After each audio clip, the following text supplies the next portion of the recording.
A very good morning to all my friends. Welcome to all in your own channel, Law, Logic and Learning, LLL with AKG. Law is nothing but a combination of logic and common sense in the interest of society at a whole, for which it is applicable. I am here to discuss with you in such a manner that you may learn the law after understanding the logic behind it. कोई भी कानून तब तक उचित नहीं जब उसका उचित लॉजिक और कॉमन सेंस आम लोगों को क्लियर ना हो. My name is doctor Ajay Kumar Goyal AKG. You may see me as your friend or as a mentor. Till now, I have shared few learning of my life through the videos introducing AKG and concept of law, which are available at this channel. Today, in another topic, in continuous series of discussions about the law with my friends and my dear students, I will like to discuss the law from the eyes of various jurists. I'm sure that after watching the complete video till end, you will get an overview about the jurisprudential concepts of law under major legal system prevalent in the world. Sometimes a question may come in our mind that why we are reading jurisprudence. Same come in my mind when I was studying in LLB. On a lighter side, कई बार मन में आता था यार बहुत पकाऊ subject है, बहुत थक गए यार, क्या करे क्या ना करे. But I felt it's important in later stages when it gave me flexible approach to see the legal question broadly. कई क्वेश्चंस का हमें सीधे सीधे आंसर नहीं मिल पाता था, लेकिन जब हमने अलग अलग जूरिस्ट के व्यूज के अकॉर्डिंग देखा तो हमें लॉ का असली कॉन्सेप्ट समझ आया. To highlight the importance of understanding jurisprudence in law, I will like to read a quote of Savik Chakrabarty, where he said, "If law is a language, then jurisprudence is his grammar." It explores the idea behind formation of law. In simple word, you may see a line containing four words but with different meaning due to placement of a comma at different places. जैसे आपने सुना होगा मारो मत जाने दो. अब इसको दो तरीके से हम बोल सकते हैं, मारो मत जाने दो, और यू कैन से मारो मत जाने दो. दोनों लाइनों में जिंदगी और मौत का फर्क पड़ गया. जहां हमने कहा मारो मत जाने दो मीन्स मार दो, मारो मत जाने दो मीन्स बंदे के जीवन आ गया. Here just a comma may convert death into life and vice versa. Therefore, for a better understanding of role of jurisprudence in law, I will suggest all the students to study jurisprudence of law with an open mind. You may agree or disagree with viewpoint of many jurists, but ultimately it will help in comparing what the law is and what the law ought to be. जैसे मैंने पहले बताया कि कई बार confusion होती है कि क्या सही क्या गलत, इसके इंटरप्रिटेशन क्या है. तो अलग अलग चीजों को देखने का अलग अलग तरीका है, तो आपको कुछ अलग कॉन्सेप्ट्स क्लियर होंगे. You will be able to define the law as per your understanding with logic and reasoning as per the need of your current society. The definition of law by various jurists may be with a different perspective, that is condition of their particular society and available legal systems of that time. उनके समय अलग थे, आज समय अलग है. आज से जो 100 साल पहले था वो आज की डेट में ही है. It is same like explaining a coin by different person with different view points. एक सिक्के को देखने के कई नजरिए हो सकते हैं. कोई कहेगा ये 1 रुपए का सिक्का है, कोई कहेगा ये तो गोल्ड सी कोई वस्तु है, कोई कहेगा कि यार इसका कंटेंट मेटेलिक है, कोई कहेगा रुपया जो होता है ना वो सिंबल ऑफ गुड लक होता है. Here no one is wrong because everyone is explaining the coin from his own perspective. Same thing applicable on a legal system where every jurist had tried to explain the law from their own perspective, experience and viewpoint of society of their time. क्योंकि सारे jurist एक समय पर तो थे ही नहीं, हर एक ने अपने अपने समय पर अपने अपने समाज अपने अपने दायरे के अकॉर्डिंग चीजों को किया. आज जो है वो 100 साल पहले नहीं था, और जो 100 साल पहले हालात थे वो आज नहीं है. तो हर एक के अपने अपने समय के अनुसार विचारधाराएं थी, लेकिन इसका ये मतलब नहीं है कि वो सब विचारधाराएं खराब हो गई. हमें उनको अपने आज के हालात के अकॉर्डिंग समझना है, ओपन माइंड से समझना है।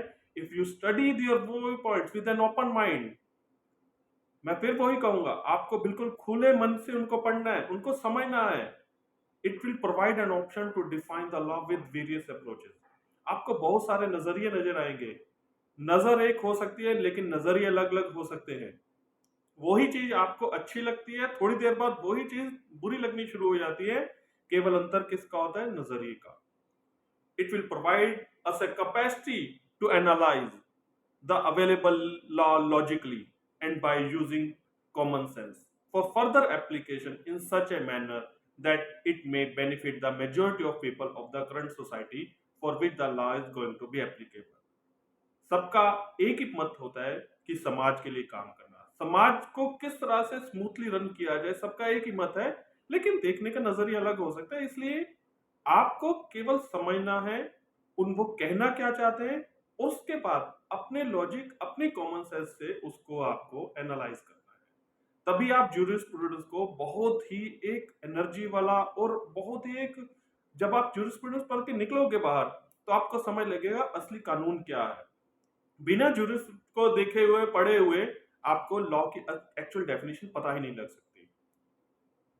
Now, coming to viewpoints of jurists, which belong to mainly various schools like analytical school, historical school, sociological school, philosophical, etc., etc. Today, I will discuss only about analytical school or say positive school of jurisprudence, which defines the law with a viewpoint of its proximity with the state. अगर एक एक jurist की अगर मैं बात को detail में study करने लग पड़ूं तो शायद कई कई घंटे लग जाए, तब भी उनकी डिटेल्स पूरी ना हो पाए। इसलिए आज यहाँ पर मैं आपको केवल थोड़ा सा ब्रीफ में समझाऊंगा, और वो भी पर्टिकुलरली अभी केवल एक स्कूल में बारे में, जो है analytical school, positive school. This school has been influential in the development of the legal theory and also concerned with examining the structure of legal concept, rules and principles to achieve the conceptual clarity.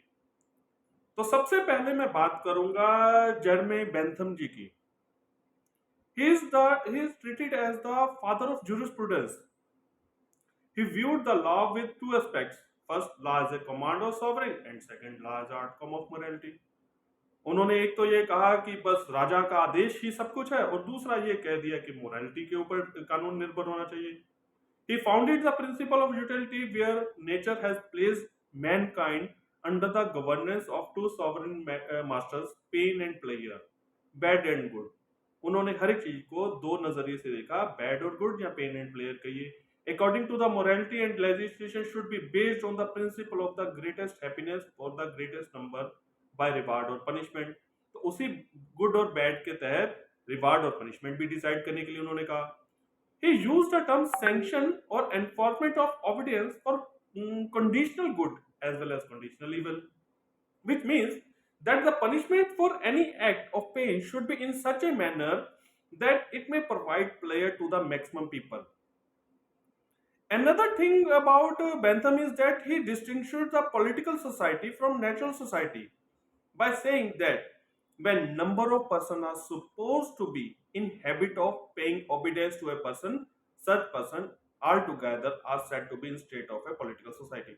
Society तो वही है जिसमें बहुत सारे लोग मिल जाते हैं, लेकिन उन्होंने पॉलिटिकल सोसाइटी को इससे अलग कर दिया कि जब बहुत सारे व्यक्ति मिलके कुछ एक व्यक्ति या एक व्यक्तियों के समूह की बात को मानने लग पड़ते हैं, तो ये सारा ग्रुप जब मिलता है ये पॉलिटिकल सोसाइटी कहलाता है। तो इस तरह से उन्होंने सोसाइटी और पॉलिटिकल सोसाइटी के अंदर डिफरेंशिएट किया। He believed that let the man free, but while living in society, liberty is not natural, and one has liberty and is free to the extent that others are not hindered. उन्होंने आजादी का समर्थन किया। उन्होंने कहा सब इंसान आजाद है, सबको आजादी की है, लेकिन एक सिंपल सी भाषा में अगर कहें, जहां आपकी आजादी दूसरे की आजादी को प्रभावित करने लग पड़े तो वहां उसके ऊपर कुछ रिस्ट्रिक्शंस है। तो पॉजिटिव स्कूल में हमारे एक और विद्वान है जिनका नाम है जॉन ऑस्टिन। अब उन्होंने जैसे बेंथम ने लॉ के बारे में मोरालिटी और जो सॉवरेन की अथॉरिटी के जिक्र किया, बट जॉन ऑस्टिन के विचार लिमिटेड थे। He segregated morality from the definition and said that law is the command of sovereign backed by threat of sanction. अब उन्होंने सॉवरेन की कमांड को ही सब कुछ कह दिया जो एक सपोर्ट करती है सैंक्शन के साथ, कि अगर आपने सॉवरेन की कमांड नहीं मानी तो सैंक्शन होगी. He said that law is just like nothing good और बैड. बिल्कुल बैंथम से अलग इन्होंने कह दिया, गुड और बैड का कोई कॉन्सेप्ट ही नहीं है.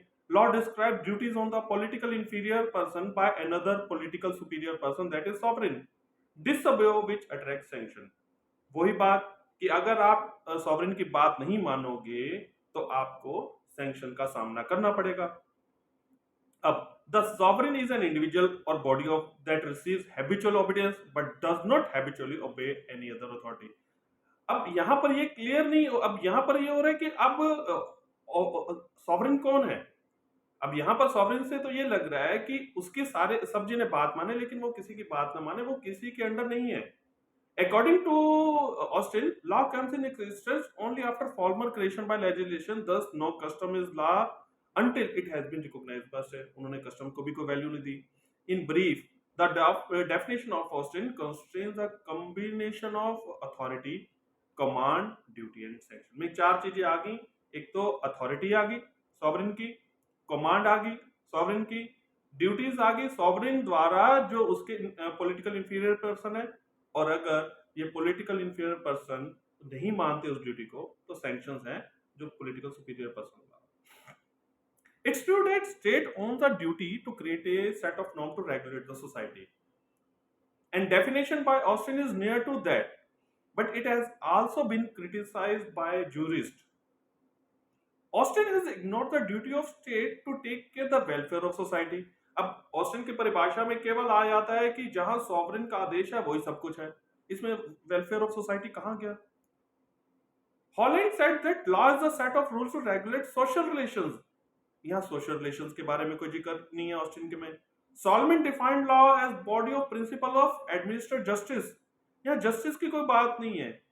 जस्टिस में नेचुरल जस्टिस है, कोई इंफीरियर हो चाहे सुपीरियर हो एक दूसरे की बात सुने समझे और उसके बाद निर्णय करें. लेकिन ऑस्टिन की भाषा में क्या है कि जो भी सॉवरेन ने कह दिया वही आदेश है, अगर उसको नहीं माना गया तो सैंक्शन है.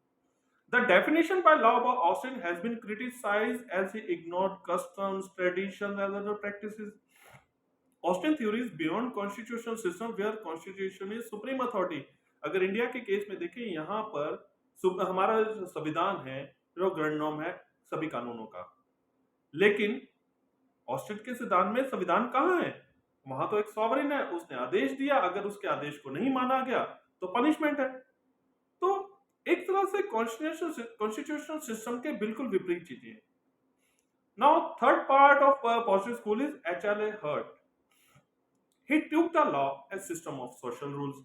अब इन्होंने एक सोसाइटी की बात करी. अब सबसे बड़ी बात है कि ये बिल्कुल लेटेस्ट 20th सेंचुरी के ज्यूरिस्ट है. He has written a book, The Concept of Law. According to him, law is not an option, but people are bound to follow. अब बात तो इन्होंने भी हालांकि वही कही कि लोग जो हैं कानून को मानने के लिए बाध्य हैं. If somebody violates the law, he will be punished as per the set of rules. कि अगर वो कानूनों के अनुसार कोई काम नहीं करता तो उसको पनिशमेंट मिलेगी. He described application of law and process of adjudication. उन्होंने पूरा लॉ का प्रोसेस और उसका एडजुडिकेशन कि अगर कानून वायलेट करता है तो तब क्या किया जाएगा और कौन करेगा, जुडिशरी क्या होगी, इन सब चीजों को उन्होंने पूरा डिस्क्राइब किया. Hart value the social pressure which led to making a law on the basis of social practices, but it does not depends upon the concept of morality but accepted by the legal community. अब इन्होंने भी लगभग वही Austin वाली काफी बात करी, लेकिन इन्होंने सोशल प्रैक्टिसेस को, सोशल प्रेशर को बहुत इंपॉर्टेंट रोल दिया.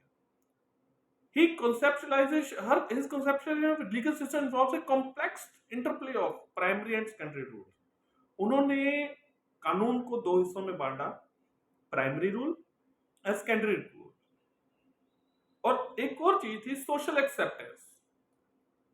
और सबसे बड़ी बात उन्होंने प्राइमरी और सेकेंडरी रूल्स के साथ सोशल एक्सेप्टेंस को भी जोड़ा और साथ में इसको जो एक्सेप्टेंस की जो अथॉरिटी है उसके द्वारा एक्सेप्टेंस कि कोई भी रूल प्राइमरी है सेकेंडरी है उसकी सोशल एक्सेप्टेंस है, लेकिन वो तब तक वैलिड नहीं है जब तक कि उसको अथॉरिटी ने रिकॉग्नाइज नहीं किया। This framework provided understanding of law with a fine distinctions from earlier legal positive view. He made a distinction between primary rule and secondary rule. Primary rule governs human behavior like criminal law and civil law and imposes duty and obligation on individual. Primary rule में कह दिया गया कि आपके civil rules कौन से हैं, criminal laws कौन से हैं, अगर आपके सिविलियन एक्शन क्या हो सकता है, क्रिमिनल एक्शन क्या हो सकता है. It dictates specific behavior that individuals are required to follow and violation of that rule led to sanction. कि अगर आप ये नहीं मानोगे उसके लिए क्या पनिशमेंट है, उन सब के बारे में उसने जिक्र किया. प्राइमरी रूल के बाद एक दूसरा आता है सेकेंडरी रूल, जो हार्ट का मेन है. Secondary rule leads to the operation and modification of primary rule through recognition and change and adjudication process. Primary rule में बता दिया गया क्रिमिनल लॉ क्या है, सिविल लॉ क्या है, अगर उसके आप विरोध करते हो या उसके विपरीत जाते हो तो आपके लिए पनिशमेंट क्या है. लेकिन सेकेंडरी रूल में बताया गया कि इनको कैसे रिकॉग्निशन मिलती है, इनमें कैसे मॉडिफिकेशन चेंज होगा और इसके बाद एडजुडिकेशन का क्या प्रोसेस है. It provide procedure to alter and create primary rules along with providing mechanism to resolve disputes about the application of primary. कि आपने इसमें ये भी बता दिया कि भाई इसके आप जो प्राइमरी रूल है उसको चेंज कैसे कर सकते हो, कोई अगर डिस्प्यूट्स पैदा होते हैं उनको दूर कैसे किया जाएगा. लेकिन आप देखिए कोई भी नया रूल लाएंगे तो बट नेचुरल है, समाज में हर कोई उसको जरूरी नहीं पसंद करे, कुछ विरोध भी होंगे, कुछ साथ भी होंगे. तो ये डिस्प्यूट की पोजीशन होती है, इसको दूर करने का तरीका हार्ट ने सेकेंडरी अपने उसमें बता दिया. In the definition of law by heart, the authority which could be government or court acknowledged by the member of society. अब सोसाइटी की कितनी वैल्यू थी कि जो भी अथॉरिटी कौन होगा, जो सोसाइटी एक्नॉलेज करेगी. enforces a rule and penalize punish the individual who violates the rule. Society एक अथॉरिटी को डिसाइड करती है, वो रूल को एनफोर्स करती है और जो भी उस रूल को वायलेट करता है उसको पनिशमेंट करती है. Here, Hart felt differentiate himself from Austin.